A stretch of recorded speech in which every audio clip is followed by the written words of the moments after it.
What's going on, everybody? And welcome to another edition of the Gimme presented by Bet365. Why do we call it the Gimme? You guys know why. Because it's good.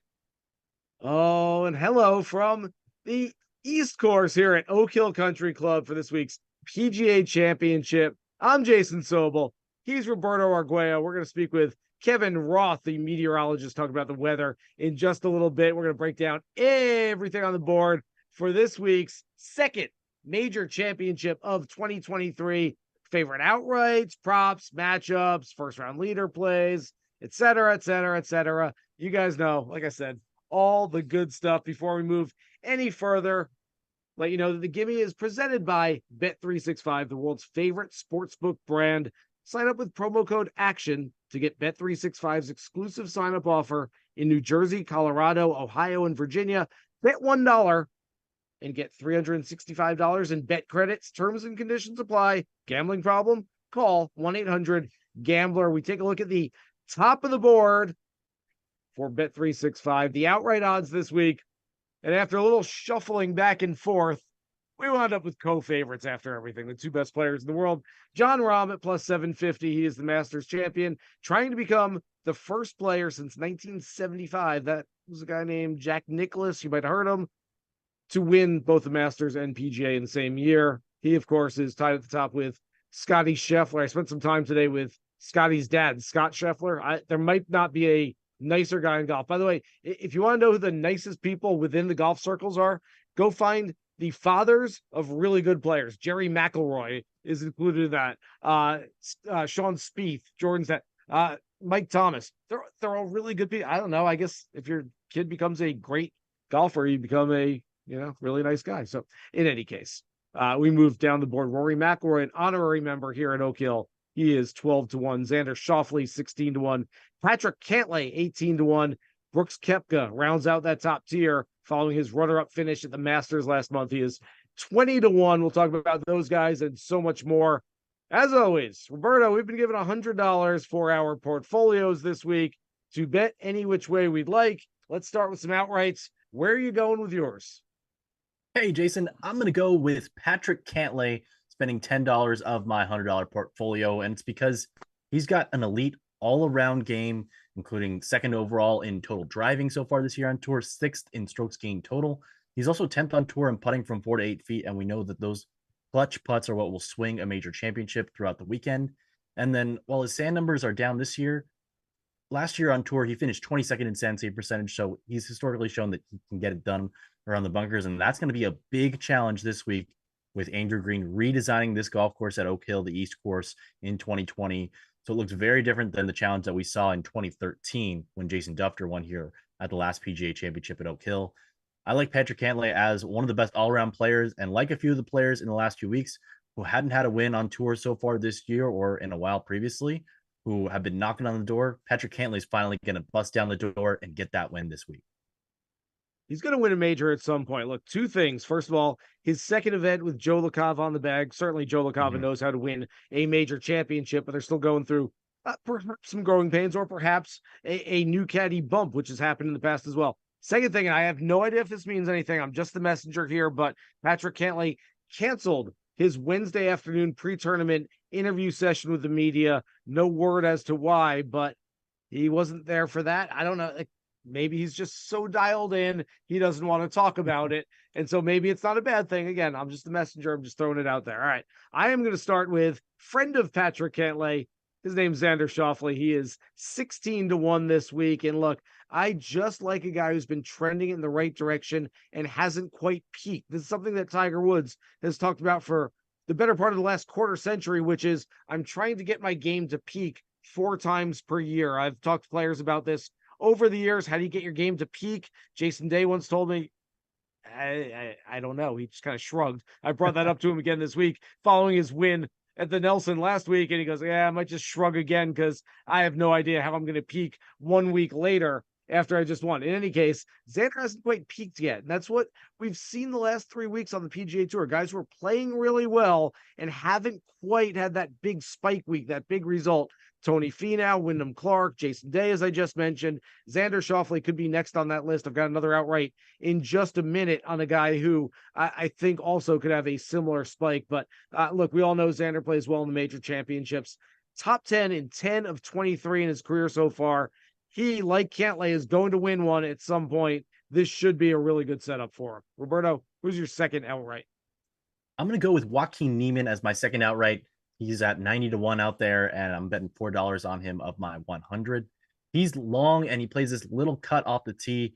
It's very, very straight, low ball flight. He hits these bullets out there that I think will give him an advantage in some potentially windy conditions that we might see on Friday.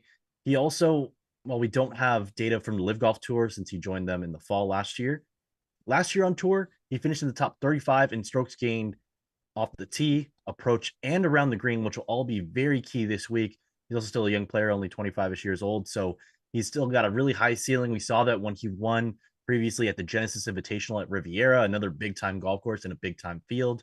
He's also 28th in club head speed, which means that he's going to be one of those guys who not only bombs it, but also can get his club through this really thick rough at Oak Hill, and also 39th in sand save percentage last year on the PGA Tour. So he's a guy who can not only bomb it off the tee, but also he has the finesse around the greens to get it up and in. It's all going to come down to the putter with him this week, and I think he's got a much better chance than the 90-1 odds imply.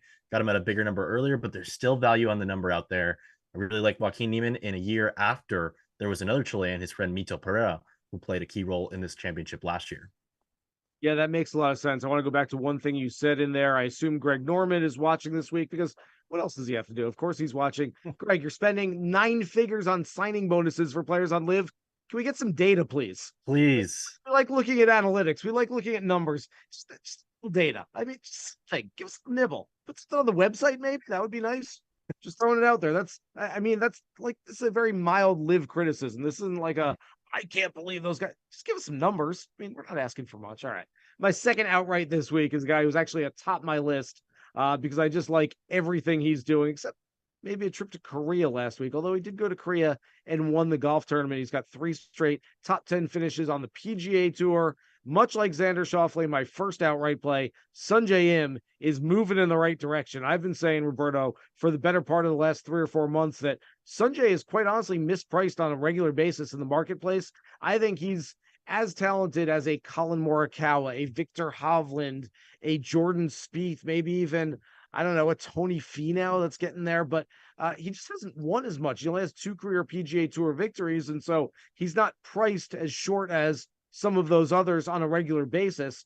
I can get him at 33-1 at Bet365 right now, and I'm going to do that 20% of my portfolio on Sungjae. This week's host venue, as I mentioned, Oak Hill's East Course. If you're looking at the last time this one held the PGA Championship, my advice for you, don't.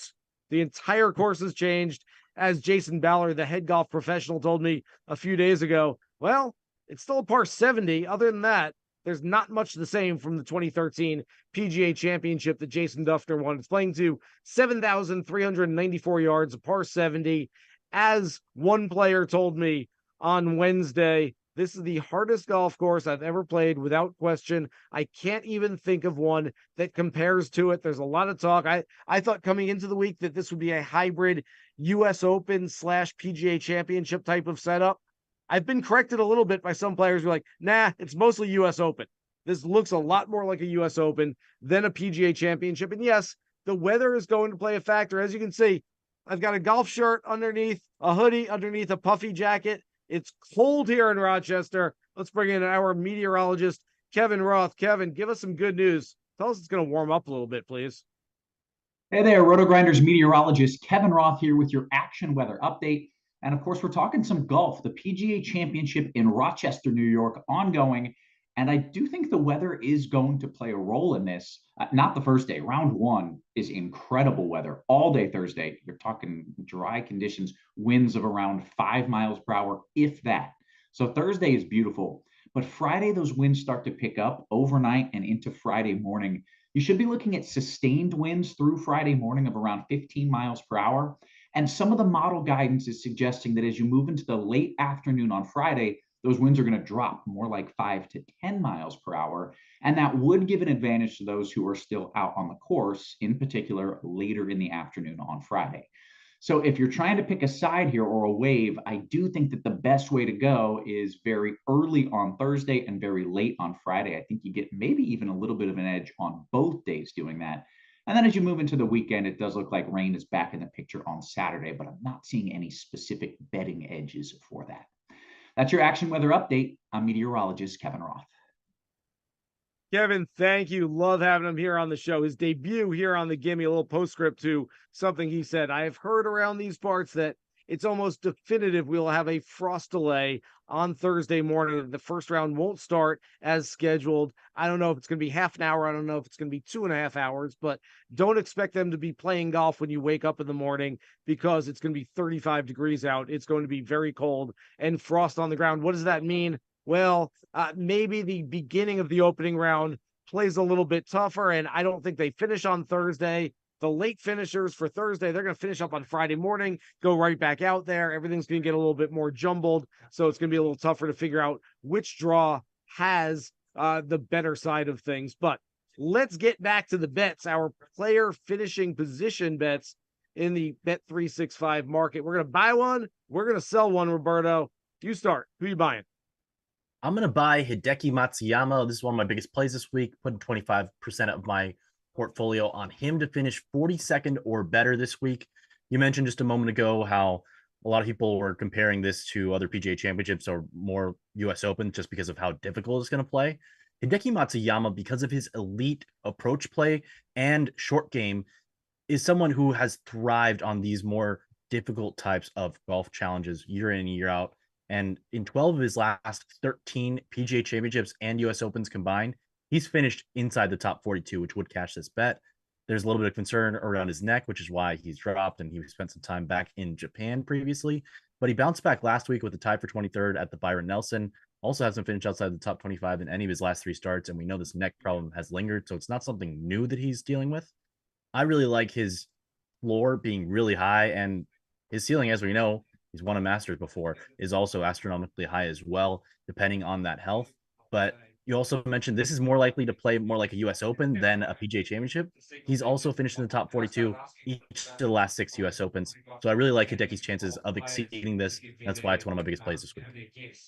Yeah, that makes a lot of sense. I'm going to buy Dustin Johnson. All he did was win at Live Golf Tulsa last week, playing some really good golf. Look, we do a thing called press conference interpretations on my SiriusXM PGA Tour radio show, Hitting the Green. And what we try to do is decipher between the guys who go, "Should hit it pretty well," and "I'm hitting it pretty well." I mean, those are two different things, even if the wording is exactly the same. When Dustin Johnson says he's hitting it well, there's nothing to interpret. You understand that he's hitting it well, because if he's not, he says it. He's a pretty open guy. And so Dustin says he's hitting it really well right now. And remember, there's a comparison. Right before the Masters, DJ's friend, Brooks Koepka, wound up winning on Live over at Orange County National in Orlando the very next week, finished in second place at the Masters. So I can get DJ for 27th or better on a course that seems like the style he eats on these. I mean, he feasts on big, brawny, northeast bent grass golf courses. This is right up Dustin Johnson's alley. I really like him this week, throwing 10% of the portfolio on DJ there. I think it's tougher to find somebody to sell in this marketplace. Who are you selling? I agree, and I also like the DJ play as well, but I'm going to sell Cameron Smith. He's a guy who can be a little bit more wild off the tee, and he doesn't have the elite distance that someone like a Brooks Koepka or a Dustin Johnson also possesses. Looking at a couple of Cameron Smith stats from last year, because he's not on the tour this year, 135th in driving accuracy, 101st in driving distance, also 98th in club head speed. So that'll all prove challenging for him coming out of the rough this week. And also, he tied for 34th at Augusta earlier this year at a course that fits him a lot better than this one does.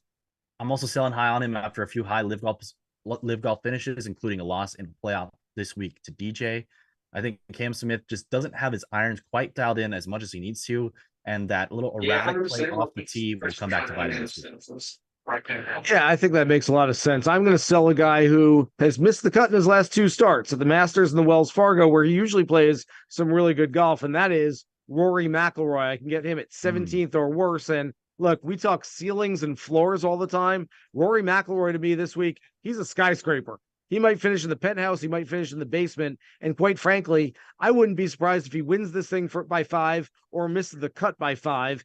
Everything in between is on the table for Rory this week. And so because there's such a wide range, if I can get him at 17th or worse, I don't think he's in the greatest headspace right now. I know there's a narrative that he's an honorary member here at Oak Hill, but he said himself, I've only seen the golf course a couple of times. It's not like I live here. When I come visit the in-laws, I've come out here a few times, but he really doesn't know it any better than anyone else who's playing this week. So I don't think that's much of an advantage until Rory gets his head on straight, until he kind of figures himself out a little bit, because there's a few tweaks that he's making. Tiger has him tweaking his swing a little bit. There's a lot of voices going on. Until Rory figures some things out, he's a fade for me. And so let's take a look at some market info right now and some names you're going to not be surprised by here.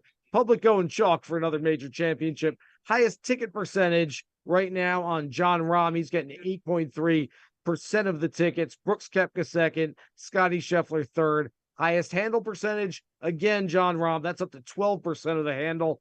Again, Koepka second. Again, Scheffler third. And the biggest liabilities for the books this week, Koepka's actually first in that one, followed by Rahm, and then Cameron Young. We're going to talk about Cameron Young some more in just a second as we get to our favorite props. Roberto, I kind of like yours this week. What do you got? I got Taylor Moore plus 160 for a top 40 on Bet365, betting 1/5 of my portfolio on that. And this guy not only is hot, but he's also got a high ceiling, I believe, and someone who just doesn't have the name recognition that a lot of other players do. I believe you mentioned him in some of your under the radar candidates in a story you wrote for Action Network earlier this week. Taylor Moore, in case you haven't been watching outside of the majors this year on the PGA Tour, he's got a win already this year at the Valspar Championship, which is, of course, at Innisbrook Resort, that prioritizes long iron play, which will be key not only this week, but at other majors and just challenging golf courses in general. And he's been playing some really strong golf lately. Bet him for top 40 here at plus money. And in his last 7 starts since the PGA Tour left the West Coast swing, he's played in 5 designated events. And in those 7 starts, he's finished in the top 40 every single time. And he's done it, as we said, 5 times against really strong fields. And if you look at his strokes gain method or his strokes gain statistics, he's been doing it across the board. So on approach, he gained strokes in 5 of his last 6. Off the tee, he's gained strokes in 11 of his last 12. And putting, which might be the biggest strength of his game, although the approach play continues to surge. In putting, he's also gained strokes in 8 of 9. And on these pure bent grass surfaces, he could fill it up and even exceed some of his normal projections because of those smooth surfaces. So all in all, I like Taylor Moore for a variety of reasons. I think he's got a high floor because he doesn't really have any big weaknesses, although strokes gained around the green would be his biggest fault. I think he's just a solid player who will thrive on these more difficult challenges. And at plus money for top 40, I'm all over it this week. Yeah, I couldn't agree more on Taylor Moore. He is, it doesn't matter of where there's smoke, there's fire. He finishes top 40 every week. Now he's going to a major. He's plus money for a top 40, playing for another top 40. It just makes sense. So I'm going to go back to a guy I mentioned just a minute ago, Cameron Young. Look, this isn't exactly a home game for him. I know everyone's going to try to paint that narrative this week. He grew up. I Googled these things because I'm an investigative journalist and, I want to get the facts straight. He grew up more than 5 hours away. So it's not like he grew up around the corner, but spoke with him yesterday. And I asked him, does Oak Hill remind you of a lot of the New York area golf courses that you grew up playing? And he said, yeah, absolutely. I know courses like this. I've played courses like this my whole life. He is plus 280 for a top 10 this week. He's finished top 10 in 3 of the last 4 major championships. It feels like even if he goes to unfamiliar territory, he plays good golf. Going to a familiar kind of golf course, that's even better for Cam Young. Don't like the fact that he shaved the beard. I feel like some of his power is going to be shaved away, but even so, I do like him this week. Let's get to our matchups. I like the one that you got here as well. Tell the people what it is. Yeah, you mentioned how you wanted to fade Rory McIlroy, and I found a different way of doing that, although I really do like your placement market bet on him as well for 17th or worse. I'm going Patrick Cantlay -108 to finish ahead of Rory for 25% of my portfolio. Rory's lack of accuracy off the tee, ranking 193rd on tour, just over 50%, and his poor putting are concerns. I know historically we've been better putting on his bank grass surfaces, but Patrick Cantlay also is a really solid bank grass putter. I mentioned in my outright play why I like Patrick Cantlay and why he's got both the high floor and the high ceiling because of his strong all-around game, including that total driving where he's both above average in accuracy and distance. I think that gives a much higher floor than McIlroy, who also possibly seems to be winning. So I'm going Patrick Cantlay over McIlroy as a slight underdog. I like that. I'm going to take Max Homa as a favorite, -120 over Sam Burns. And I know people are going to say, Max Homa, he never really shows up at the major championships. I will say he's never really shown up yet. Only one finish better than 40th, but it was last year's PGA Championship where he was 13th at Southern Hills. More than that, I spoke with him yesterday. Seems very confident on this golf course, understands his game, understands how it can work. I know this is going to sound like a weird comparison, but there's definitely some similarities between Oak Hill and TPC Potomac at Avenel Farms, where he won last year's Wells Fargo Championship. Just a big course with a lot of rough, a northeast course, bent grass greens, just kind of has the same type of feel. And Sam Burns, oh, by the way, he didn't play the majors any better than Max Homa. He's got 0 finishes better than 20th place in 11 career starts. So I am going to hit Homa, and I'm going to hit Homa for some outrights and props as well as that matchup. But the matchup, I think, is a really strong play there. All right, let's get to our first round leader plays. I think there's a lot of different ways we can go. My strategy has changed in these just a little bit after some research. What are you thinking? I'm going to start with Harris English. And we had our little weather bit with Kevin Roth earlier, and you also added that there probably is going to be some type of frost delay tomorrow. So the weather may play a role. And in particular, for those first few groups, it's going to be cold, no matter when the weather delay happens. But after those first couple hours, once the sun goes up, I think there's going to be an advantage to be past that with your tee time. And so consequently, I'm going to play Harris English, who is teeing off at 11:58 a.m. Eastern time as of now at 110-1 to be the first round leader. And he's a guy who's got a high ceiling. He won twice on the PGA Tour in 2021. And last year missed a lot of time with an injury, but now he's back and he's showing that he's much healthier. He's had some really strong showings in designated events. Finished in a tie for second at the Arnold Palmer Invitational at one of the biggest, toughest tracks on the PGA Tour. And then in its most recent start, tied for third at the Wells Fargo Championship. And it's not just the strong results on these big ballparks on the PGA Tour with strong fields, but it's also how he did it. At Wells Fargo over at Quail Hollow Club, gained over eight shots on approach and over 5 or nearly 5 shots on the putting greens. And those are going to be key parts of your game to be in control of this week. Over at Oak Hill, his ability to spike both on approach and with the putter gives him some upside for first round leader. And also he's got the right tee time. So I think all these factors give him some value, more so than would imply at 110-1 odds. So you're speaking my language. I love triple digit numbers for first round leader plays. I like me a long shot. Give me a lottery ticket on Thursday because it's usually so spread out. It can be anybody in the field just about. And yet I did some research this week. It wasn't really deep research, but I found that the top 4 in round 1 scoring average on the PGA Tour this season, Jon Rahm, Victor Hovland, Scotty Scheffler, Xander Schauffele. What do they have in common?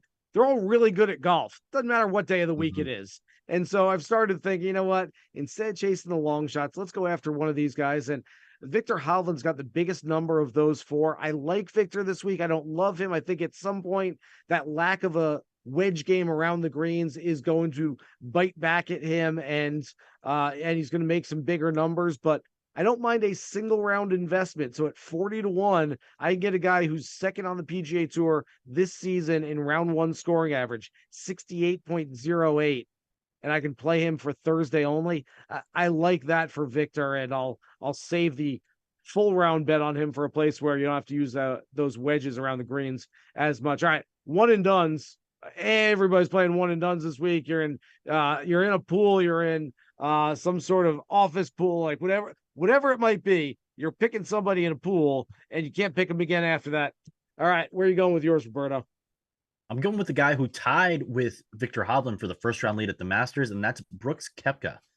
We know that the Live guys are playing on a PGA Tour sanctioned event this week, which we can't do very often, and pick them for our one and done pools. So there's more value in picking them this week if you can, and they're still available to you, than not using them at all and having to use other PGA Tour players at this one when you can space them out a little more evenly. Koepka might be the best PGA Championship player in this field historically. He's got 2 Wanamakers already, could make it 3 this week, and his game looks like it's ready. He showed at the Masters that he's still able to lock in on these big time major championship events. We know that he struggled last year, but the game seems to be back in form. He said he's healthy, and like a Dustin Johnson who's going to shoot it to you pretty straight with the media, Koepka says, "Yeah, I'm healthy and I'm ready for this, and I believe him. I'm backing him for my one and done pick this week." Yeah, so I'm going with a very similar strategy. I happen to like Dustin Johnson just a little bit more than Brooks Koepka. First of all, I just like him better at this golf course. I like the number in the outright marketplace better. And I think you get a little lower ownership in one and done pools than you do with Brooks, who's kind of proven in the major championships that we should go after him. Anyone that didn't take Brooks in a pool for last month's Masters is probably targeting him this week. So I'd rather, especially in bigger pools, I would rather go after a guy with lower ownership. If you're in a pool with, just some buddies and you got 6 of you, don't worry about ownership and you can go after just whichever one you like better. I've got them rated about the same this week. And so I would rather go with Dustin. If I can get Dustin at 10% as opposed to Brooks at 20%, I feel like I can get a leg up on more people in the pool. So let's go over our portfolios with a little recap. Roberto's got outrights on Cantlay and Neiman. He's buying Hideki, selling Cam Smith, a prop on Taylor Moore, a matchup on Cantlay, and first round leader play on Harris English. I've got outrights on Schauffele and Sunjay, buying DJ, selling Rory, prop on Cam Young, matchup on Homa, and first round leader play on Victor Hovland. All right, Roberto, it's that time of the show. One non-golf bet from you this week. All right, we're riding with the Miami Heat plus 2.5 games in their series against the Boston Celtics. I know our futures analyst, Brandon Anderson, has been all over this bet this week. Shout out to him and the entire Buckets crew for killing it so far throughout this NBA playoffs. You know what I'm playing this week other than golf? Absolutely nothing. I'm here in Oak Hill. I don't even know what else is going on in the world. The rest of the world could be going nuts right now, and I have no idea. I'm locked into golf. You can catch, by the way, for all the other bets, Green Dot Daily, 3 o'clock Eastern time every single day on your favorite Action Network platform. Thank you to everybody out there for watching this edition of the Gimme presented by Bet365. Remember, for all of our content this week and every week, you can go to actionnetwork.com and the Action app. We'll be updating stuff throughout the entire PGA Championship. For Roberto Arguello, for Kevin Roth, I'm Jason Sobel. Good luck with all your PGA Championship bets. Here's hoping you guys hit the green.